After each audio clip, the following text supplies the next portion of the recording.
Hi guys, আজকেও চলে এলাম একটা বিয়ে বাড়ি খাওয়া দাওয়ার ব্লগ নিয়ে। আজকে মেনুতে স্পেশাল ছিল মাটন বিরিয়ানি। তো চলো দেখে নাও আজকের ব্লগ। প্রথমেই খেয়ে নিয়েছিলাম চিকেন পকোড়া আর ফুচকা। মেনুটা দেখে নাও। মেন কোর্সের প্রথমেই ছিল ডিমের ডেভিল আর স্যালাড সস। ডিমের ডেভিলটা খেতেও আমার মোটামুটি লেগেছে।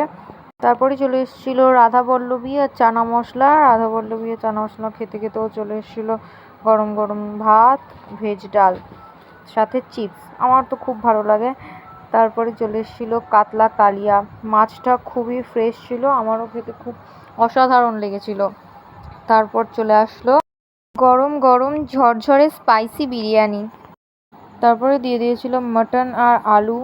মাটনটা খেতে খুবই সফট আর টেস্ট হয়েছিল। যাই হোক, বিরিয়ানিটা খুবই সুন্দর খেতে লাগছিল আমার।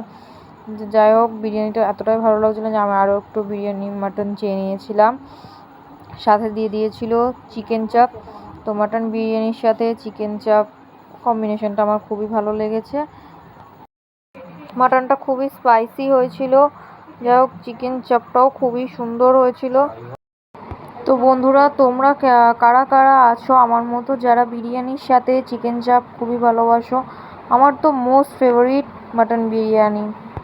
তারপরে দিয়ে দিয়েছিল মিষ্টি মিষ্টি আমের চাটনি, সাথে পাঁপড়।